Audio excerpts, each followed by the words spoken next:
19h45, Labari Info Soir. Messieurs, dames, bonsoir et bienvenue à cette édition du jeudi 25 février 2021. Troisième journée de manifestation. Les manifestations spontanées dans les différents quartiers où des pneus ont été brûlés et des passages bloqués. Des manifestations qui font suite à la publication des résultats de l'élection présidentielle à deuxième tour et qui ont occasionné malheureusement d'énormes dégâts à hauteur de plusieurs millions de francs CFA. Le constat, c'est avec Ibrahim Ousmane sur les images de Sadou Doumi. Juste après la proclamation des résultats globaux par la Commission électorale nationale indépendante CENI, faisant de Bazoum Mohamed le vainqueur de l'élection, une explosion de colère a éclaté un peu partout à Niamey. Brûlant des pneus et érigeant des barricades sur les voies publiques, les manifestants se sont donnés à des actes de vandalisme sur des biens privés. C'est ainsi que 30 millions de francs CFA en liquide emportés, 100 millions en biens et matériels sur le montant des dégâts estimés par le responsable d'une alimentation de la place. Quand ils sont venus, l'alimentation était fermée. Tout est fermé. Et ils ont commencé à nous insulter, à nous jeter des cailloux, des pierres, des bois. C'est en ce moment qu'ils ont commencé à casser les portes et ils se sont entrés à l'intérieur. Nous avons perdu de l'argent liquide qu'ils ont pris. Ils ont pris 30 millions. 30 millions, argent cash. Et les dégâts qu'ils ont fait, c'est environ 100 millions. Nous n'attendons pas à ça, parce que ça c'est notre fortune, ce n'est pas pour l'État. Normalement, quand les gens font des marches comme ça, ils vont aller au niveau du gouvernement, pas ici, ou bien dans des places publiques. Une banque, une agence de transfert d'argent saccagée et des véhicules appartenant visiblement à des particuliers ont également été incendiés. Après les stations d'essence, les banques, les boutiques, les manifestants s'attaquent aussi au domicile des particuliers. C'est l'exemple de celui de Moussa Kaka, promoteur du groupe de presse Saronia, également correspondant de RFI qui a été vandalisé et incendié en partie. Retrouvons Ibrahim Ousmane, cette fois-ci sur les images de Ali Doubrem. 2 501 48 heures après la proclamation des résultats globaux provisoires par la CENI, les manifestations se poursuivent toujours à Niamey, occasionnant des dégâts importants. Des stations d'essence saccagées et brûlées, des compagnies de transfert d'argent, des banques, des alimentations privées détruites et même les domiciles ne sont pas épargnés. À l'image de celui de Moussa Kaka, promoteur du groupe de presse Saronia et également correspondant de RFI qui a été vandalisé et incendié en partie. Un acte liberticide et injustifié commis par des manifestants qui prétendent s'opposer à l'élection de Bazoum Mohamed comme nouveau président de la République. Une question qui est de loin comparable au statut de Moussa Kaka, qui lui est journaliste et non un politicien. C'est malheureux, voilà. C'est malheureux d'attaquer une maison d'un journaliste parce qu'elle a tout simplement fait son travail. Ces gens-là, ils ont mal tapé parce qu'ils ne me connaissent pas. Je suis un homme de conviction dans mon travail professionnel et j'ai toujours une constance que je maintiendrai, quoi. Ils n'ont qu'à tout brûler s'ils veulent, mais il n'y a aucun problème, quoi. Ils ont déjà brûlé, quoi. Leur seule chance, ils n'ont pas eu la chance parce que j'ai évacué ma famille bien avant leur arrivée. Je savais qu'ils venaient. Ils ont tout brûlé. Je n'ai rien fait. Et moi, on voit plus de 3000 messages de menaces de mort depuis un mois, depuis 2 mois même. Ça ne peut pas aller. Ils n'ont qu'à changer d'option. Je ne suis pas leur ennemi. Leur concurrent, c'est Bazoum qui a eu son pouvoir. Ce n'est pas Moussa Kaka. Et même demain, s'il faut refaire le travail, je le referai comme ça. Le journaliste est un acteur de développement. Sa mission est noble, c'est celle d'informer les citoyens. Le menacer ou l'attaquer est une atteinte grave à la liberté de la presse. Autre dégât, autre mécontent, toujours par rapport à la manifestation de Niamey, un habitant de quartier Yantala et ses voisins ont perdu également leurs biens à la suite des tirs de gaz lacrymogène. Selon les victimes, c'est dans ce reportage signé Hassan Saleh et Nasser Seydou. Si beaucoup de victimes des manifestations de Niamey se plaignent des actes posés par les manifestants en colère qui ont saccagé, pillé et incendié des biens particuliers estimés à plusieurs millions de francs CFA, par contre, d'autres pointent directement du doigt les forces de maintien de l'ordre qui seraient à l'origine des dégâts qu'ils ont enregistrés. C'est l'exemple de Hamadou Demassi, un habitant du quartier Yantala, qui a perdu 2 véhicules, un Prado et un Hilux et des centaines de volailles. On a eu vraiment un incendie, grâce donc au gaz lacrymogène. On a perdu vraiment nos véhicules. Donc vraiment, sur cette case-là, donc ce sont vraiment les pentades que j'ai mis vraiment ici. J'ai vraiment donc plus de 300 pentades dedans. On a même pris vraiment les photos des pentades, les véhicules là, vraiment, et la case vraiment du gardien aussi est vraiment déracinée.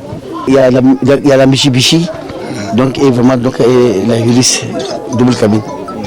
Donc on les a perdus. Le feu aussi est rentré dans la maison. Donc heureusement vraiment donc on a pu vraiment éteindre ça vraiment à la fenêtre. Ça s'est passé vers 13h30 par les gardes. C'est eux qui ont lancé vraiment les lacrymogènes, c'était tombé sur vraiment le toit de la maison. C'est ça qui a pu vraiment brûler l'endroit. Impuissants face à cette situation, ces citoyens demandent à ce que justice soit faite dans cette affaire. Donc vraiment, maintenant je demande vraiment donc, à ce que vraiment l'État puisse me dédommager par rapport à ça. Parce que c'est eux qui ont mis vraiment les gars vraiment donc, à la poussée des gens. Donc ils sont en train vraiment de mettre vraiment des gars devant pour pouvoir vraiment nous menacer dans le milieu. En plus des véhicules et une partie de la maison de Hamadou, un hangar de son voisin aussi a été complètement réduit en cendres. De ces manifestations qui secouent la capitale Niamey et plusieurs autres localités du pays, le ministre de l'Intérieur Al-Kash Al-Hada a animé un point de presse pour faire le point de ces manifestations. 2 morts, 468 personnes interpellées et d'autres y sont activement recherchées. Al-Kash Al-Hada, ministre de l'Intérieur. Au mois d'août, au mois de septembre, déjà, on nous aurait accusé de vouloir voler les élections puisque c'était annoncé à l'avance. Et donc, à ce moment-là, évidemment, il aurait bon dos de dire que oui, ben voilà, je vous avais dit, de toute façon, qu'ils sont en train de voler et c'est pourquoi ils sont en train de m'arrêter. Nous sommes habitués, vous savez, à ces méthodes. Nous les connaissons très bien et donc on n'a pas voulu rentrer dans son jeu. Mais le procureur de la République avait bien rappelé que ceux qui ont tenu de ce type de propos, de toute façon, des dossiers étaient déjà engagés et que si il y avait un début d'exécution à l'appel de violence, donc la justice allait faire son travail. Violence, appel, incitation à la violence, mais y compris meurtre, parce que là, il y a eu quand même 2 morts. Meurtre aussi. Ah ben absolument, vous savez, mais il y a eu 2 morts. Ils sont aussi responsables de ces morts. Absolument. Il y a eu des appels très clairs disant qu'il faut s'en prendre au domicile des responsables, des principaux responsables de certains partis politiques, notamment le PNDS, notamment le MNSD, notamment donc tous le Jamouria, donc tous ceux qui ont soutenu la candidature de Bazoum Mohamed. Donc ils ont déjà fait ces annonces et ils ont un mode opératoire. Ils donnent de l'argent à des enfants, 17, 18, 13, 14, 15 ans, pour aller brûler. Et derrière, maintenant, évidemment, il y a toute une logistique derrière qui fournit l'essence, le carburant, qui fournit les allumettes, etc., etc. Et ils ciblent des maisons, vous avez raison de dire ça. Il n'y a pas que la maison de Moussa Kaka, il y a également eu la maison du député Issaka Issoufou qui a été vandalisée également hier. Il y a eu également la maison de M. Suleiman également. Il y a un certain nombre de maisons qui ont été vandalisées comme ça et qui sont actuellement ciblées. Vous savez, lorsque vous commettez des actes de ce type-là, déjà c'est la police déjà qui vous recherche. Et c'est la police maintenant qui vous met entre les mains de la justice. Et la justice décidera maintenant qu'elle va vous inculper pour telle ou telle chose. Mais nous constatons ces violences, nous constatons ces destructions maintenant qui vous met entre les mains de la justice. Et la justice décidera maintenant qu'elle va vous inculper pour telle ou telle chose. Mais nous constatons ces violences, nous constatons ces destructions, et ces destructions, pour nous, elles sont répréhensibles, et leurs auteurs, nous les prenons et nous les mettons à la disposition de la police, et à la disposition de la justice. Depuis le début de ces manifestations, la fourniture en réseau Internet mobile a été suspendue sur toute l'étendue du territoire national. Impuissants, les abonnés de ces réseaux mobiles dénoncent cette situation qui n'a que trop duré. C'est dans ce reportage signé Ismaël Moumouni. Perturbation, voire même arrêt total de la connexion. Voilà à quoi assistent impuissamment les clients de compagnies de téléphonie mobile au Niger, et cela depuis des jours. ces compagnies n'ont même pas pris le soin d'informer leurs abonnés qui sont toujours dans le flou. Un comportement insultant à l'égard de leurs abonnés, ce que déplorent les acteurs de la société civile. Priver les gens d'un service essentiel, ça ne peut pas être la bonne méthode pour faire face à une situation où la seule solution possible n'est pas celle-là. Moi, je déplore sérieusement le fait qu'on ait coupé l'Internet. C'est la première fois que ça arrive dans ce pays. Et je dirais que ça permet à tout le monde de voir aujourd'hui l'importance de cet outil-là. Mais on ne doit pas constater simplement l'interruption d'un service public et comme ça, et puis se poser des questions, c'est dû à quoi? Les utilisateurs peuvent s'interroger, il s'agit du fait du fournisseur de la connexion Internet ou du fait de l'État. Bon, compte tenu du contexte, presque chacun estime que c'est l'État qui a pris la décision, mais ce n'est pas bien. Il faut qu'on apprenne à vivre démocratiquement, à fonctionner démocratiquement, à respecter les règles démocratiques. Ces acteurs de la société civile invitent les compagnies de téléphonie mobile à rétablir la connexion Internet le plus vite possible. Donc, il faut que le gouvernement rétablisse l'Internet et face à ce qui constitue une préoccupation ou un problème pour lui, il faut qu'il trouve un autre moyen de gérer la situation. C'est une violation des droits humains et que ce n'est pas une bonne chose pour nos gouvernants. Ils doivent nous permettre effectivement de communiquer et surtout, et quand vous prenez l'article 19 de la Déclaration universelle des droits de l'homme, et qui effectivement en substance permet également aux citoyens d'utiliser. On a constaté ce type d'ajustement pendant l'état d'urgence sanitaire, on l'a constaté pendant l'état d'urgence sécuritaire dans le cadre de la lutte contre le terrorisme. Voilà où je suis aujourd'hui dans le contexte de crise politique post-électorale. Eh bien, on voit aussi ces mêmes attitudes. Ce réflexe-là doit être corrigé, doit être abandonné. L'État du Niger doit faire en sorte de rétablir l'Internet ici et maintenant pour le bien-être des citoyens. Pour rappel, cette suspension de la connexion Internet a débuté après la proclamation des résultats globaux provisoires des élections présidentielles deuxième tour par la Commission électorale nationale indépendante CENI. Suite aux manifestations de la ville de Niamey pour protester les résultats de l'élection en deuxième tour du présidentiel, les autorités en charge de l'éducation ont pris la décision de suspendre les cours pendant 72 heures. Une décision très sage, selon Maître Marie Malandoda, parent d'élèves. On l'écoute. Moi, je dis en tant que parent d'enfants, membre d'association de parents d'élèves et formateur de formateurs, je dis en tout cas que c'est vraiment déplorable. Avec ce que j'ai vu avant-hier et hier, en tout cas, ces dispositions doivent être prises normalement. Vous savez, le Niger étant un pays de paix, le Niger ne connaît pas ce qu'on appelle la guerre. Il suffit qu'un pneu éclate, tout le monde s'entasse autour pour dire on te donne, chacun veut voir. Alors que dans les pays de guerre, dès qu'il y a une détonation quelque part, chacun cherche où se cacher. Mais nous, chez nous, les gens, c'est comme des criquets où tu as allumé du feu, tout le monde vient pour témoigner. Moi, j'ai vu ça, c'est pas bon.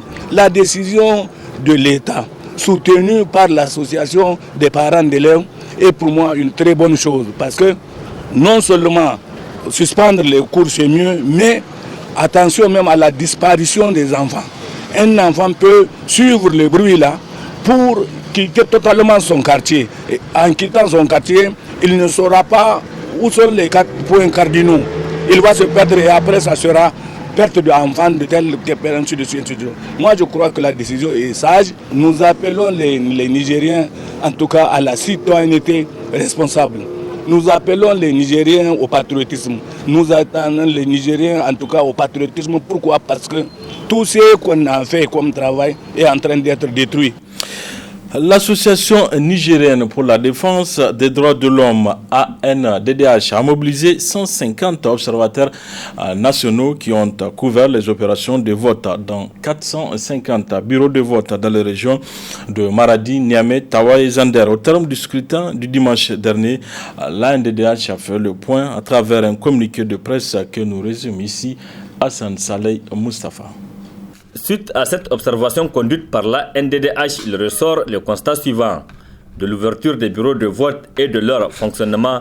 Selon les informations remontées par les observateurs nationaux sur les 150 bureaux de vote observés, on note un léger retard au niveau de quelques bureaux de vote d'environ 15 à 30 minutes.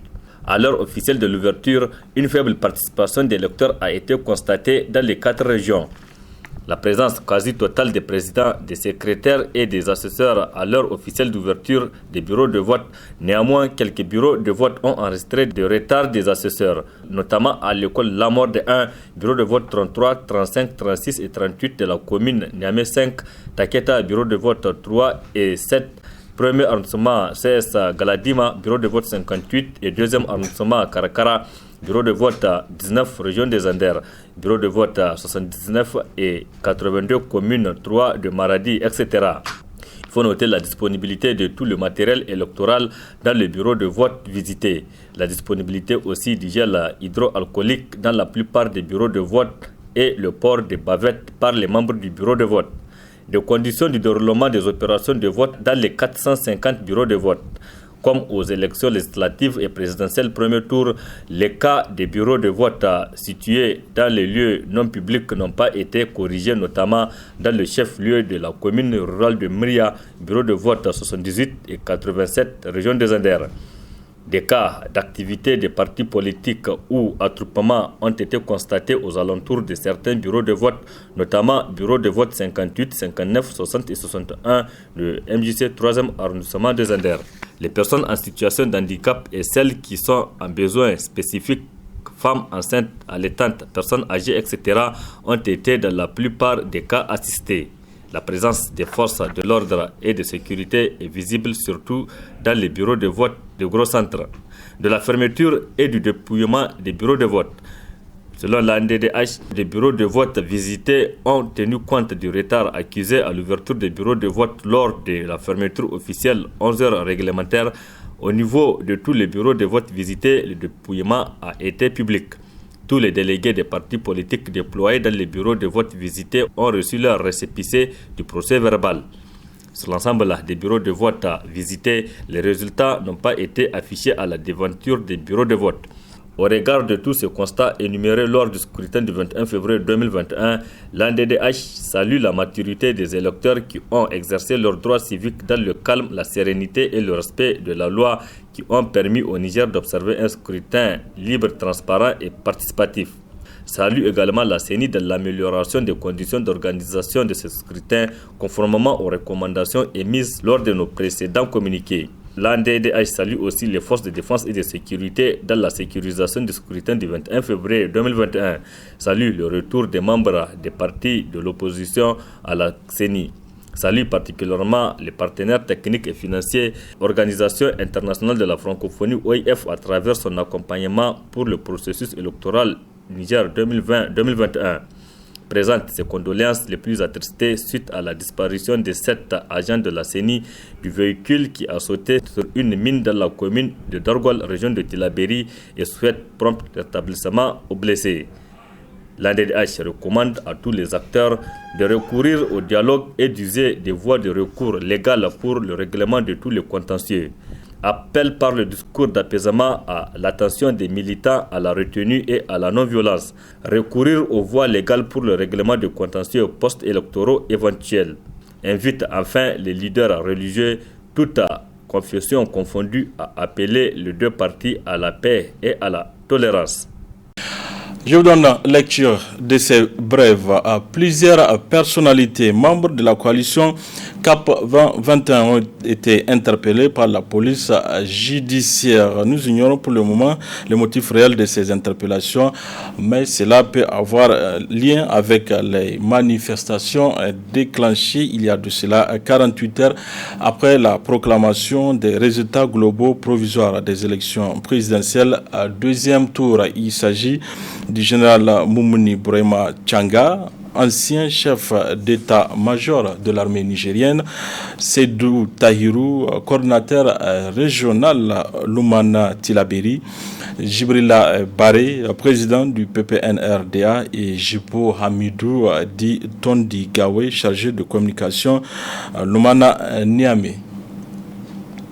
Voilà une autre brève. Nous apprenons en ce moment même que le domicile de Amadou, autorité morale du Modern Falumana, est en train d'être perquisitionné sous très haute surveillance des forces de défense et de sécurité. Une perquisition qui n'a pas eu lieu finalement. Le fils de Amadou nous relate les faits. On va remonter un peu à ce qui s'est passé hier parce qu'ils sont à leur deuxième intervention. La première, c'était hier aux environs de 20h. Ils étaient venus dans 16 véhicules. C'est une force mixte, ce qu'on a pu constater, parce qu'il y a les gardes, les FDS dedans, il y a des gendarmes dedans, et puis il y a des éléments de la police. Donc ils étaient venus dans les 16 véhicules, à peu près 160 hommes armés jusqu'aux dents. Ils se sont pointés à la maison. Ils étaient venus sans mandat de perquisition. Nous leur avons demandé de nous présenter un mandat, ce qu'ils n'ont pas pu faire. Ils nous ont fait comprendre qu'ils n'ont pas besoin de mandat pour procéder à une fouille. Donc nous avons bien sûr obtempéré parce qu'il y avait des femmes et des enfants dans la cour. Nous les avons amenés faire le tour de la maison. Ils ont fouillé toutes les chambres, tous les coins et recoins de la maison. Ils l'ont fait d'abord dans la maison de gauche, ensuite ils sont venus à droite également, ils ont procédé à la même fouille. Ils n'ont rien trouvé, ils sont repartis. À notre grande surprise, tout à l'heure aux environs de 18h, le même dispositif s'est représenté ici, avec les mêmes responsables. Comme quoi encore ils sont revenus pour une fouille. Nous avons demandé évidemment de nous fournir le mandat de perquisition qui leur permette de procéder à cette fouille-là. Ce qu'ils n'ont pas pu faire. Ils ont essayé de manière dilatoire de nous faire comprendre qu'ils n'ont pas besoin d'un mandat pour procéder à une perquisition. Alors, nous leur avons demandé de patienter, étant donné que l'avocat et l'huissier sont en cours de route. Une fois qu'ils seront là, tout ce qu'ils auront décidé, puisque c'est eux les experts de la chose judiciaire, ils pourront procéder comme ils veulent. Il y a eu des allers-retours de discussions et autres. Nous leur avons dit, en tout cas, nous, sans mandat, il est hors de question de leur ouvrir les portes pour procéder à quoi que ce soit. Ils sont libres d'intervenir comme ils le souhaitent. S'ils veulent forcer le bâtiment, ils n'ont qu'à forcer. Mais nous, sans mandat, on n'est pas engagés dans cette fouille. Et après les échanges, ils sont revenus de ce côté également. Il se trouvait que le gardien pour la deuxième maison était parti à la mosquée. Et j'ai demandé à quelqu'un d'aller le chercher, ils ne l'ont pas retrouvé. Donc ils ont patienté pendant un long moment et ils ont décidé de repartir. Voilà. Donc qu'est-ce qu'ils cherchent? Je ne sais pas ce qu'ils cherchent. Ils ont simplement dit qu'ils sont là pour une fouille. Nous leur avons dit sans mandat, nous ne pouvons pas vous ouvrir les chambres, nous ne pouvons pas vous ouvrir le bâtiment, mais vous êtes libre de procéder comme vous voulez. Voilà, c'était là Ismaël Hamma Amadou. Il relate les faits après une tentative de perquisition au domicile de son père, Hamma Amadou, autorité morale du Modern Falumana. Ouverture ce matin de la session ordinaire du Conseil supérieur de la communication du mois de février. Plusieurs points y sont inscrits à l'ordre du jour. Asma Oussedou Sadoudoumi. Après la tenue des élections présidentielles premier tour déroulées le 27 décembre dernier, le Conseil supérieur de la communication CSC, par la voix de son président, a tenu à féliciter et encourager les médias publics et privés pour le travail accompli en toute impartialité. Au cours de cette période électorale qui nous a tenus en haleine, le CSC a veillé aussi avec rigueur à la conformité des messages et déclarations diffusés et ou publiés avec les dispositions du Code électoral, au respect du pluralisme d'opinion et de l'équilibre de l'information au niveau des médias privés, ainsi qu'à la stricte observance des règles éthiques et déontologiques.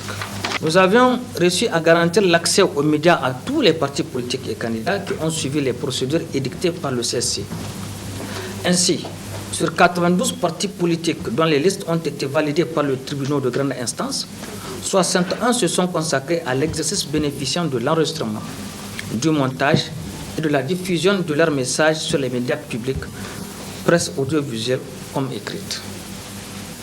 Pour les élections législatives, sur 83 partis dont les listes ont été validées par la Cour constitutionnelle, 51 partis politiques ont bénéficié de la part du CSC de l'enregistrement, du montage et de la diffusion de leurs messages.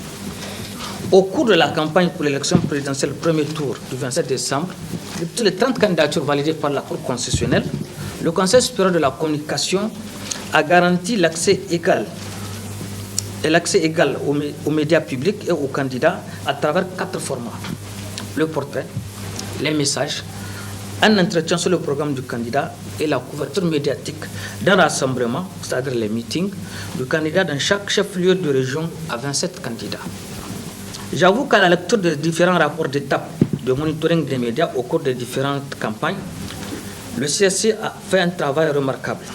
C'est grâce à votre engagement, à la haute conscience que nous avons de la mission qui est la nôtre, que nous avons réussi à relever ce défi.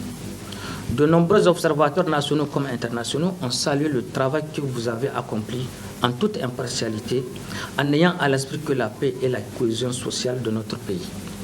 Et c'est à votre honneur, mesdames et messieurs. Pour ma part, j'exprime ma profonde gratitude à tous ceux qui ont participé au succès de cette mission du CSC, d'assurer l'accès égal et équitable aux médias publics et de garantir la pluralité d'opinion et l'équilibre de l'information au niveau des médias privés. Cependant, 7 points sont inscrits à l'ordre du jour de la présente session. 1. Examen et adoption du procès-verbal de la session du mois de janvier 2021. 2. Information sur le CSC.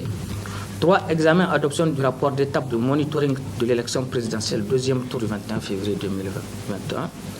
4. Examen et adoption des travaux de commission d'instruction. 5.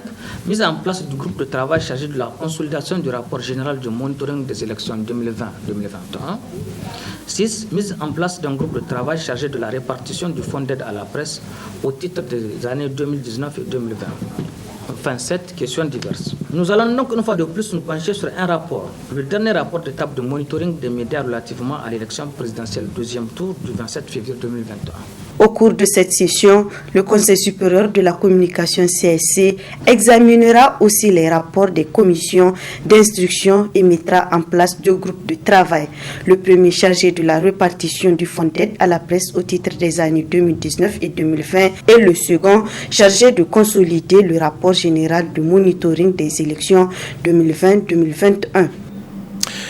L'alternative Espace Citoyen a organisé ce matin à son siège un atelier de lancement du projet Les citoyens défendent les droits des migrants pour lutter contre la détention arbitraire, la corruption et l'impunité au Niger. Un projet parrainé par le président de la Commission nationale des droits humains, CNDH, Khalid Ikiri. Balkissa Tahirou, Aboubakar Souley pour le compte rendu. Ce présent atelier organisé par l'Alternative Espace Citoyen rentre dans le cadre du lancement du projet. Les citoyens défendent les droits migrants pour lutter contre la détention arbitraire, la corruption et l'impunité au Niger. Un projet parrainé par la Commission nationale des droits humains CNDH en partenariat avec Oxfam. Un projet qui vise à mettre les jeunes filles comme garçons en éveil et aussi les mobiliser dans cette lutte. Le projet qu'Alternative Espace Citoyen implémentera vise à mettre les citoyens, notamment les jeunes filles et garçons, en éveil, afin d'une part qu'ils soient des défenseurs de droit à la mobilité et de l'accès à la justice des personnes en migration, et d'autre part les amener à se mobiliser dans la lutte contre la détention arbitraire des migrants, le racket, la corruption et l'impunité, principales entraves à la jouissance des droits fondamentaux des citoyens. La CNDH, qui a très souvent travaillé avec Alternative Espace Citoyen sur cette problématique de la migration, avait déjà, dans son rapport annuel 2018 sur les droits humains au Niger, estimé que, je cite, les migrants sont confrontés à une crise des droits de l'homme à tous les stades de leur parcours migratoire, depuis les lieux de départ, en transit jusqu'à leur destination, mais aussi lors de leur retour. Le président de la Commission nationale des droits humains CNDH s'est par ailleurs réjoui de cette initiative mise en œuvre par Alternative Espace Citoyen. Nous nous réjouissons qu'une telle initiative soit mise en œuvre par une organisation comme Alternative Espace Citoyen, reconnue pour son expertise dans le domaine de la migration et des droits humains. Dans le cadre de la gestion du phénomène migratoire, la Commission nationale des droits humains partage avec Alternative Espace Citoyen l'approche basée surtout sur les droits humains, contrairement à celle sécuritaire. À retenir que cet atelier durera 3 jours, une période au cours de laquelle les membres de l'unité de gestion et les partenaires associés bénéficieront d'une formation à travers plusieurs modules afin d'être mieux outillés sur le rôle et les défenses des droits humains dans la protection des droits des personnes en migration.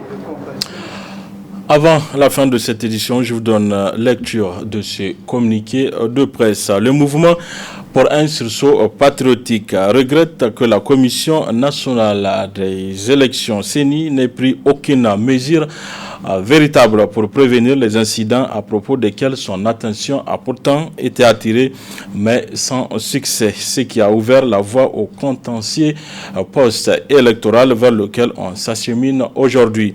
Encourage le candidat Mohamed Ousmane à privilégier les recours devant les juridictions compétentes, spécialement la Cour constitutionnelle. S'agissant des contestations des résultats et devant les autres juridictions chargées de poursuivre les manquements à la loi électorale tombant sous le coup des poursuites pénales. Conséquemment, invite les membres de la Cour constitutionnelle à faire preuve d'impartialité et d'indépendance dans le traitement des recours pour rassurer les Nigériens et réparer les manquements qui jurent d'avec les règles et l'éthique régissant toute compétition, dans un souci d'apaisement des tensions qui ferait naître tout traitement qui paraîtrait inéquitable, ce qui au demeurant serait dans le sens d'honorer pleinement leur serment. Dans le même ordre d'idée, il est attendu des membres de cette juridiction au regard de l'enjeu national